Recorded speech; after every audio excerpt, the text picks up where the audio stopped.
You're Human and You, written by Matt Maxtblick. Chapter 12. Beating the heat with your human. The funny thing about running for your life is the fact that it snaps everything into perspective. Everything is clear, and your brain is on overdrive as your body works to keep you alive. I found myself in this predicament as I ran through the dark forest around me. I gulped down great lungfuls of air as I sprinted through the trees. Behind me, the sound of wood shattering and trees falling echoed as the thing chased after me. Branches scratched at my face as I tore by them. I didn't have time to slow down. I had to escape. Behind me, the darkness roared, enraged that its prey was on the run. Trees fell beneath it as it plowed through them as if they weren't even there. You cannot run from me, wanderer.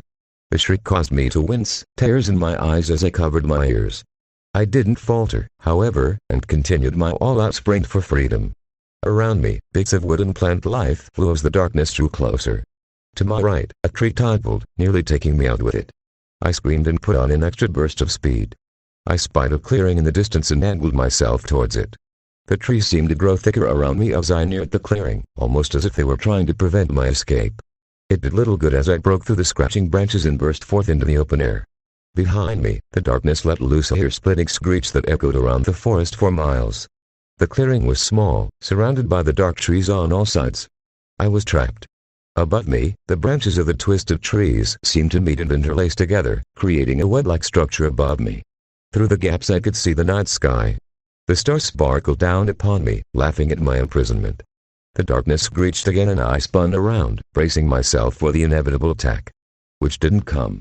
The darkness stayed in the forest, glaring out at me from behind the trees with its glowing red eyes. I couldn't quite make out what it was, but it was massive. It glowered down at me, gnashing its teeth in anger.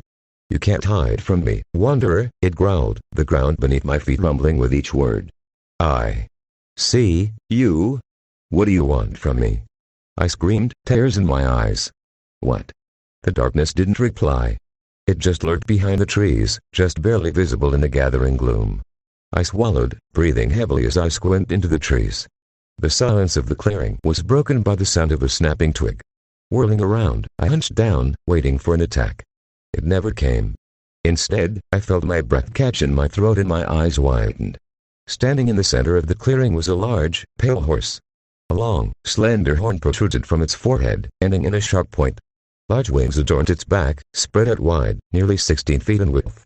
Its long pinned mane hung loosely across its face and neck, and it gazed at me with deep, magenta eyes. It nickered softly, pawing at the ground. Slowly, it approached me. I stood completely still as it drew nearer. The horn itself would be enough to kill me. Running its nose over my body, it snorted as it breathed in my scent.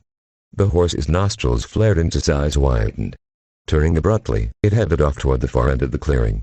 Glancing back at me, it nickered again. The intent was clear. As I began to follow that creature back into the dark forest, I happened to glance back behind me. Across the clearing, the darkness remained still, unmoving in the treeline. It gazed across the empty space at me and the horse, its red eyes flaring with hellish light. As I disappeared into the undergrowth with the horse, I heard a voice carried upon the wind. "Help them, as only you can." It was a sweltering summer day in Ponyville, with the temperature reaching nearly 100 degrees. That wouldn't have been so bad, except for the fact that, unless Twilight's little weather device was broken, the relative humidity was nearing 80%. That meant that it didn't feel like 100 degrees outside. It felt more like 150 degrees. It was this type of weather that makes you feel like you are walking underwater. You're sweating just lying on the couch, and you feel like, even if you used a towel, you'd never get dry again. Getting up to get something was hard, as the humidity made it difficult to breathe. It was this type of weather where you could drink gallon after gallon of water, and you'd never have to piss because you're sweating it out faster than you could take it in. It was hell on Earth today in Ponyville. And it was only 8:45 in the morning. Ugh, why would the weather team schedule this type of weather for today? Twilight moaned as she lay spread out on the couch. She had her wings spread out as far as they could go, with feathers sticking out at odd angles, as she tried in vain to cool herself off. Her normal straightened combed mane was disheveled. Her face was flushed, and she was panting slightly. Overall, she just looked downright miserable. Or any day for that matter, she added, still fanning herself with her hoof. What possible benefit could this weather have for an pony? I didn't answer. I simply remained spread-eagled on the floor, trying, and failing, to find a cool spot somewhere on the wooden surface. This was the 5th day of this hard heat wave. The first day we had managed just fine. We had taken it in stride and simply went down to Sugar Cube Corner for some ice cream. We figured that it was just an off day, and the weather would return to normal tomorrow. That was, until the next day came, and the temperature went up several degrees. We had spent most of the second day indoors, trying to stay comfortable, which was rather hard seeing as the library's climate machine had died. The weather team had sent out a notification that, although they weren't entirely sure what the problem was, they were working hard on figuring out what was wrong with the weather. It just seemed oddly suspicious that all this was happening after the weather factory's request for more money had been declined. It was on the third day that things really started to get bad. The humidity had begun to rise as well. Ponies were dropping left and right, and the hospital could barely keep up with those passing out from heat exhaustion. It was on this day that I threw whatever dignity I had left out the window and decided to discard my clothing and walk around naked. We didn't get anything done that day, as Twilight had decided to forego her list and try and seek out some form of relief from the heat. Did you hear that? That's how hot it was. Twilight Sparkle was not obsessing over her list of things to do. You can put that down in the history books. It was on the fourth day that things got completely out of hand. Some asshole in the weather squad decided that they could use a thunderstorm to cool everything down. All it did was make everything wet and increase the humidity by 20%. That's when, according to the newspaper, the entire weather factory in Cloudsdale threw up their hoods and gave up. We were told to simply wait the heat wave out and pray for the best. And pray that the weather factory got their goddamn money soon. Which brings us back to where we were. Day 5. Ugh, it's too fucking humid. Twilight whined, her tongue lolling slightly out her mouth. Once again, I didn't respond. I just groaned in discomfort from my position on the ground. How are you holding up? Twilight asked, glancing sideways at me without turning her head. I groaned again, before sluggishly raising my arms.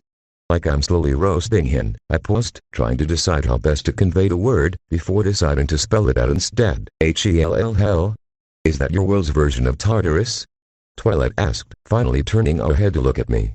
She had that look in her eyes that she usually got when we began to discuss the differences between our worlds. Let's just go with yes and leave it at that, but I want to know, Twilight whined, raising her head up off of the couch. She kept it raised for several seconds, staring at me, before she closed her eyes and her head dropped back down onto the couch. Ugh, you're right. It's too hot to deal with this right now, Tiviuliant. Both Twilight and I turned our heads to look towards the source of the moan. At the top of the stairs, collapsed upon the top step, lay Spike. Twilight, it's too hot up here. Twilight and I looked back at each other and grimaced. Great, it's so hot that even the fucking dragon is complaining. As if reading my thoughts, Twilight groaned loudly, holding her head in her hooves. Oh dear Celestia, we're all going to die. She moaned, we're all going to roast until we're nothing but charred remains. As Spike slowly made his way downstairs, step by step, I turned my attention to Twilight. Didn't you say that Celestia controls the sun? Princess Celestia, Twilight corrected without opening her eyes. And yes, she does. Why? So isn't this kind of, like, her fault or something? No, she raises and lowers the sun. She has no control over how hot it is. Twilight replied, returning to fanning herself with her hoof. The heat comes from the weather factory. That doesn't make any sense. The sun is the source of heat. I decided to keep my disbelief to myself. It was far too humid to start another argument with Twilight regarding her mentor and the sun. A thump from the foot of the stairs informs us that Spike has finally reached the bottom. The young Drake just remains there, unwilling to move from his new position face down on the floor. Silence fell across the library as the three of us lay there, trying to not move too much to avoid becoming even more uncomfortable. Why can't they just give the weather factory the Celestia damn bits? Twilight suddenly screamed, causing Spike and I to jump as she broke the silence. Either cough up the bits, or go and force the weather factory to stop this dreadful heat wave. You get right on that, and I signed, groaning as I was forced to move my arms. Send a letter to Celestia and ask her to take care of it. I'm not bothering the princess with something like this, Twilight huffed indignantly.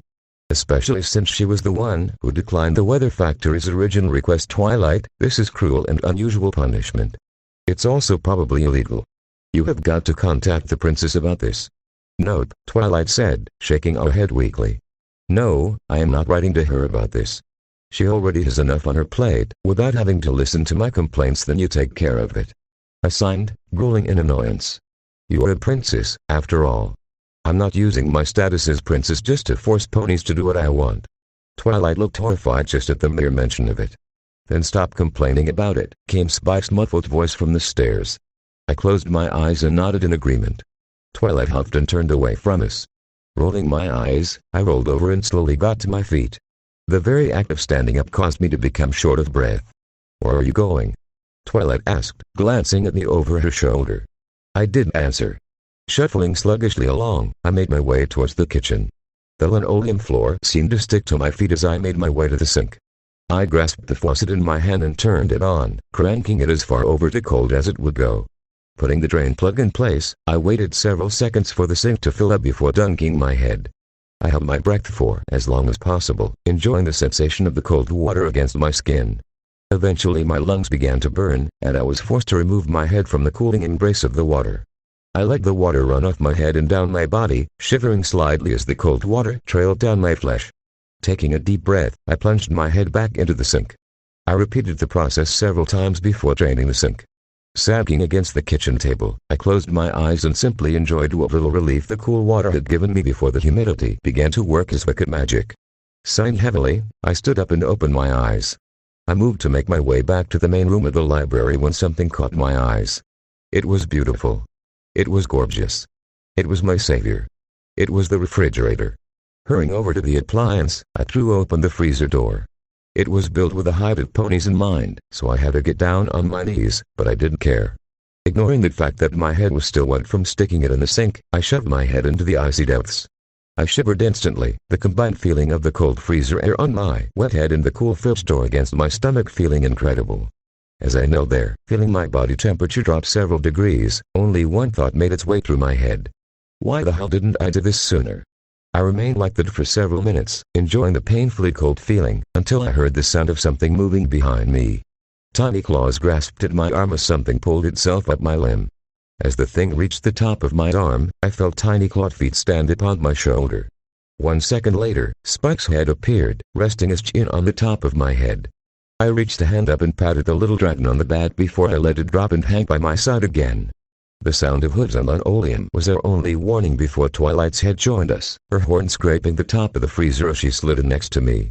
I felt her drape a wing across my back as she tried to force as much of her head into the cold confines of the freezer. The three of us gave a great sigh of relief.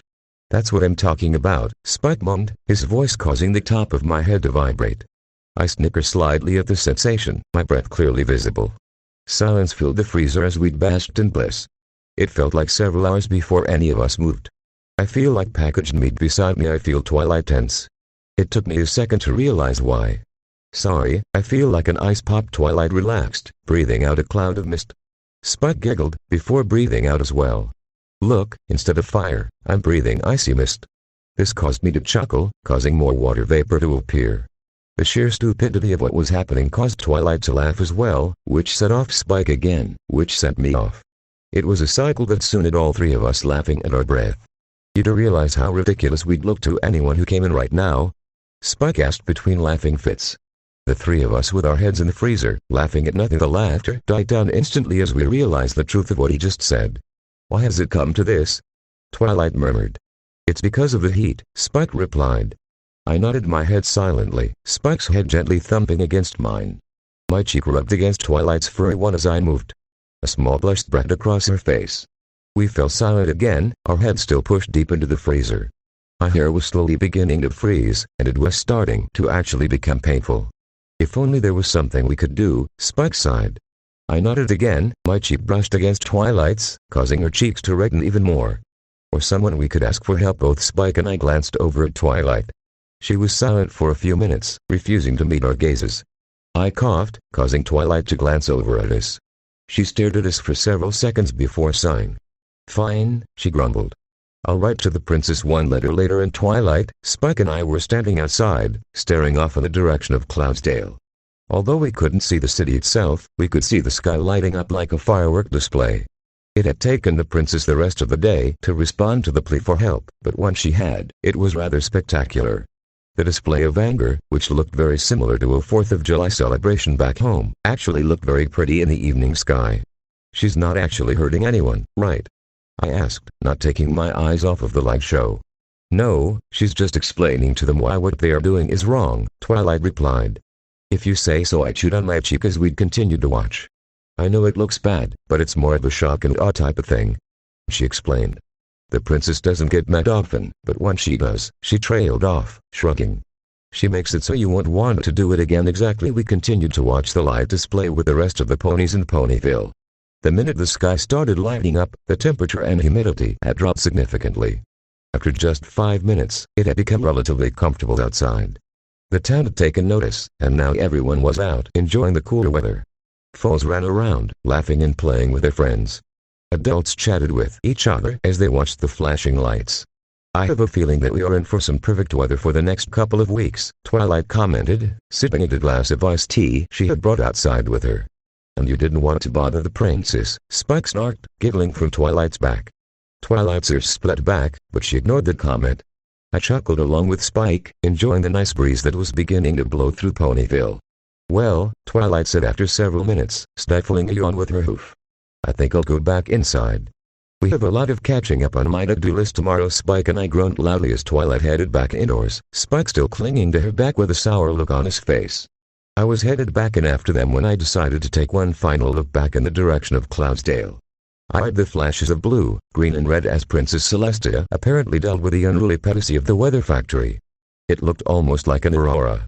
I smiled slightly as I gazed at the pretty sight. It's funny that something so beautiful is caused by the anger of one pony. Shaking my head, I made to turn back to the library, but something in the sky caught my eye. I stopped, my hand on the library's doorknob. Squinting, I tried to make out what it was. It was small, but moving fairly quickly through the air. It passed through clouds, dissipating the white, fluffy objects as it flew through them. As I watched, the object appeared to be getting closer. My eyes narrowed as the object drew closer. The flying object. The Trelen flying object. The Trelen flying object that had a rainbow trail behind it. My eyes widened as I realized what was about to happen. As Rainbow Dash closed in on her prey, I groaned inwardly and braced myself for impact. Strangely enough, flying through the air with a Pegasus attached to you does not actually help cool you off. I staggered down the basement stairs, heading down to my room. After fending off the surprise attack from Rainbow Dash, I was bruised and exhausted. Thankfully it was actually pretty cool in the basement, mainly due to the fact that it was partially underground. With the cooler weather rolling in, and my underground bedroom, I felt that I was in for a great night's sleep. I was going to need it too, if Twilight was really going to work on getting her to-do list caught up. Tomorrow is going to be a long day, I thought as I shuffled towards my bed. Groaning, I collapsed upon the sheets, not even bothering to put my sad clothing on. I'd deal with that tomorrow. Tonight I was sleeping in the nude. I wiggled around a little bit, trying to get comfy. Resting my head on my pillow, I feel my eyes getting heavier and heavier as I slowly begin to drift off. I laid there, just between sleep and consciousness, listening to the relaxing sounds of the world around me. The muffled sound of crickets chirping coming from outside. The occasional hoot of owl wishes from upstairs.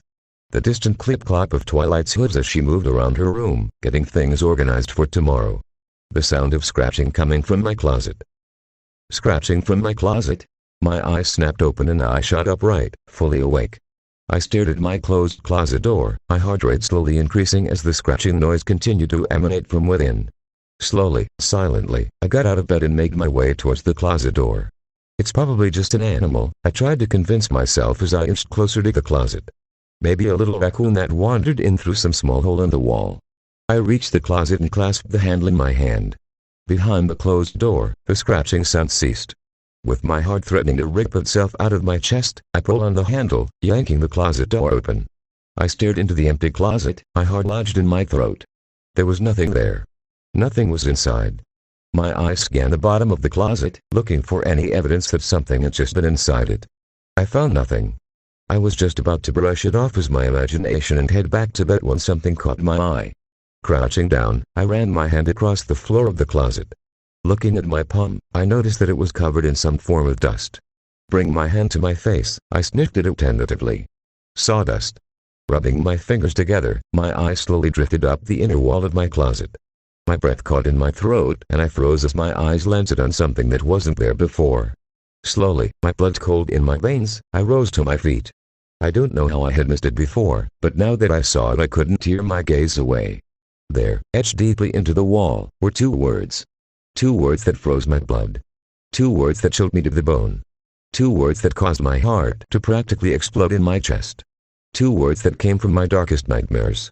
Help them. I was up the stairs and in Twilight's bed before she even knew I was coming.